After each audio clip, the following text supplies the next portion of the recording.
kita akan belajar tentang pokok-pokok isi Al-Quran. Jadi pokok-pokok isi Al-Quran itu ada berapa? 6. Nah, ada 6 apa saja? 1 akidah, 2 ibadah dan muamalah, yang 3 akhlak, yang 4 hukum, yang 5 sejarah, dan yang 6 pengetahuan dan teknologi. Nah, ayo diulang lagi. Ada berapa pokok-pokok isi Al-Quran? Apa saja? Akidah, ibadah dan muamalah, akhlak, hukum, sejarah, pengetahuan dan teknologi. Sudah apa ya? Lanjut. Pengertian akidah. Ayo dibaca Mbak Iin. Akidah menurut bahasa yaitu keyakinan atau kepercayaan. Akidah menurut istilah adalah suatu kepercayaan yang diyakini kebenarannya dengan sepenuh hati oleh orang Islam. Sudah. Jadi akidah itu adalah keyakinan atau kepercayaan. Sesuai dalam firman Allah surat berapa? Al-Baqarah ayat 163. Ayo baca semuanya. Bismillahirrahmanirrahim. Wa ilahukum ilahun wahid. La ilaha illa huwar rahmanur rahim. Sudah ya? Sudah ya. Tadi apa sudah? Keyakinan atau kepercayaan. Ya, berarti kalau keyakinan sama kepercayaan sesuai dengan iman, ya kan? Ya kan. Nah, kalau di dalam Islam, iman itu ada berapa? Nah, apa saja? Iman kepada Allah, iman kepada malaikat-malaikat Allah, iman kepada kitab-kitab Allah, iman kepada rasul-rasul Allah, iman kepada hari kiamat, dan iman kepada qada dan qadar. Bisa dipahami ya? Bisa. Jadi dari keyakinan itu menunjukkan sifat iman kepada Allah. Dan iman itu dibagi menjadi 6. Apa saja tadi? Iman kepada Allah, kepada malaikat Allah, kitab-kitab Allah, terus hari kiamat dan qada dan qadar. Oke, selanjutnya poin kedua, ibadah dan muamalah. Ayo Mbak Tina dibaca, ibadah itu apa? Ibadah menurut bahasa adalah merendahkan diri, ketundukan dan kepatuhan akan aturan-aturan agama. Sedangkan menurut istilah, ibadah adalah suatu istilah yang mencakup segala sesuatu yang dicintai Allah dan diridhoinya, baik berupa perkataan maupun perbuatan yang tersembunyi maupun yang tampak, seperti yang terdapat dalam firman Allah Quran surat Ad-Dariyat. Baca, ayo. Bismillahirrahmanirrahim. Wa ma khalaqtul jinna wal insa illa liya'budun. Ya, benar. Jadi ibadah adalah menegakkan diri atau bentuk kepatuhan kepada Allah. Jadi dari sifat tadi yang berawal dari akidah yang menegakkan sifat keimanan, kemudian dilakukan dengan cara ibadah. Jadi sangat berkaitan ya. Ya. Selanjutnya yaitu muamalah. Ayo dibaca Mbak Gita, muamalah itu apa? Secara bahasa muamalah berasal dari kata amalah yu'amilu yang artinya bertindak, saling berbuat dan saling mengamalkan. Sedangkan menurut istilah muamalah adalah tukar menukar barang atau sesuatu yang memberi manfaat dengan cara yang ditentukan berupa jual beli. Sudah, ayo Mbak Devi dibaca ayat-ayatnya. Dalam Al-Quran surat Mil Al-Baqarah. Al-Baqarah. Bismillahirrahmanirrahim. Ya ayyuhalladzina amanu idza tadayantum bidainin ila ajalin musamma faktubu wa Itu betul baik. yakum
di antara manusia dengan apa yang telah Allah ajarkan kepadamu.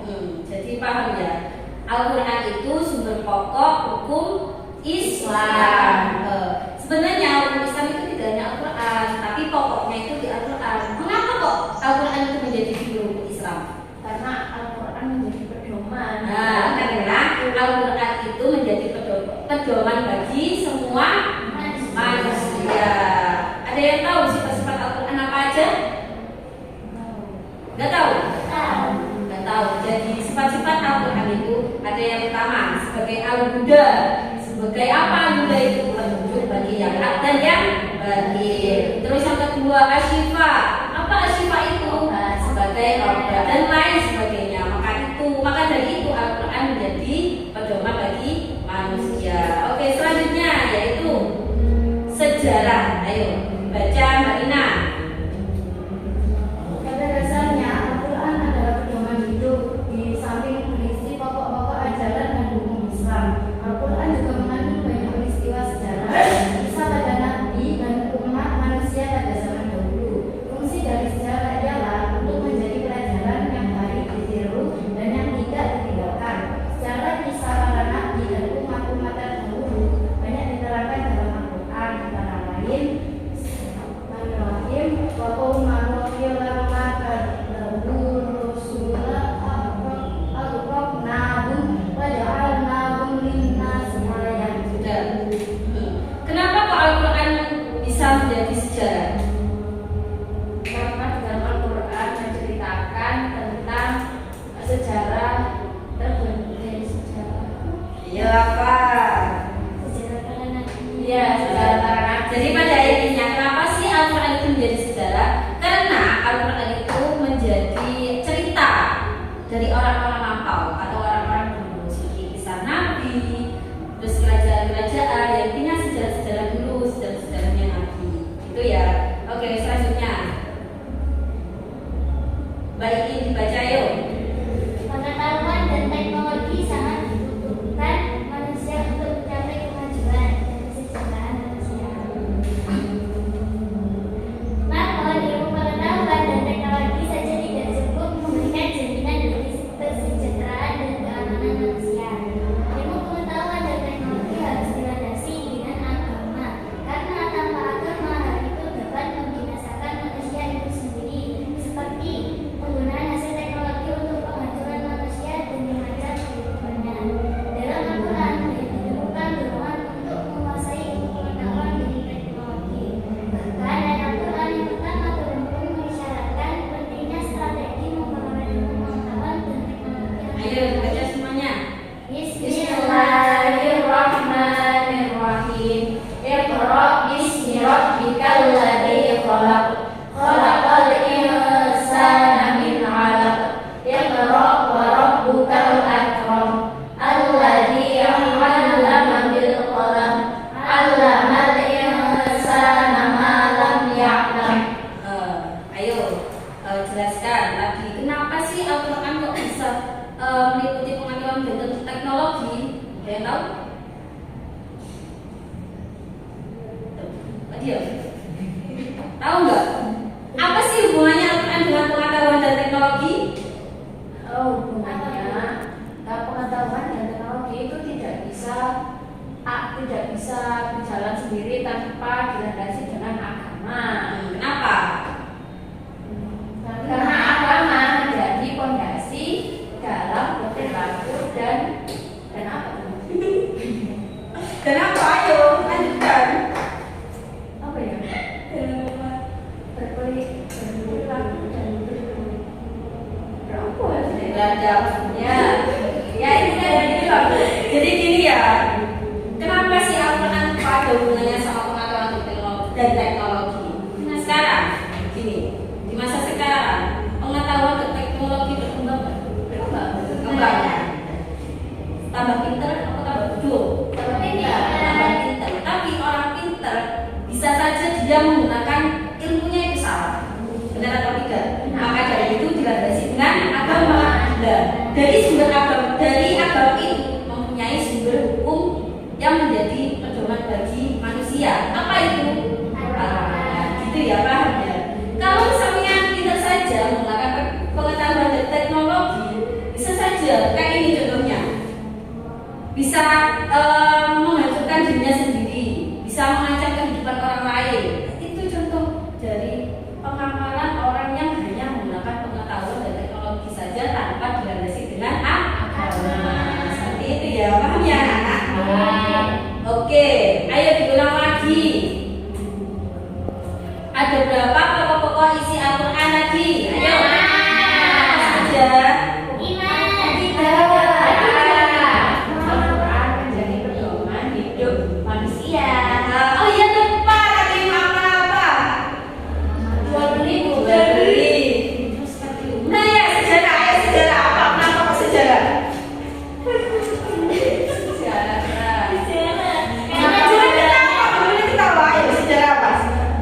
Dibaca yang keras teman-temannya biar dengar.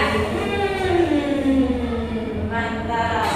Apa yang mengapa pengetahuan dan teknologi menjadi pokok-pokok isi Al-Quran? Karena di dalam Al-Quran itu mengandung apa ya namanya? Apa Mbak Yin? Karena kalau pengetahuan dan teknologi tanpa dasar Al-Quran nanti akan disalahgunakan. Nah, terus selanjutnya apa itu? Apa yang dimaksud dengan muamalah? Muamalah itu jual beli. Sebutkan dari Al-Qurannya. Surat apa? Sedih bukan? Al-Baqarah. Apa namanya? Ini muamalah. Surat apa? Al-Baqarah ayat 282. Ya, pintar semuanya. Tepuk tangan. Dianya maksud ya? Ya, Bu. Oke. Sudah, ada yang ditanyakan? Sudah. Ada ya. Sudah, pintar semuanya. Nah, oke. Karena besok ibu ada rapat, jadi kalian tak kasih PR. PR-nya menghafalkan surat yang tadi disebutkan di sisi pokok Al-Quran. Ya. Semua. Nggak pakai asi ya, Bu ya? Nggak pakai. Ada ilmunya. Ya, sudah ya, itu aja ya. Oke, tidak ada yang ditanyakan. Ya sudah, ibu pulang. Oke, sebentar.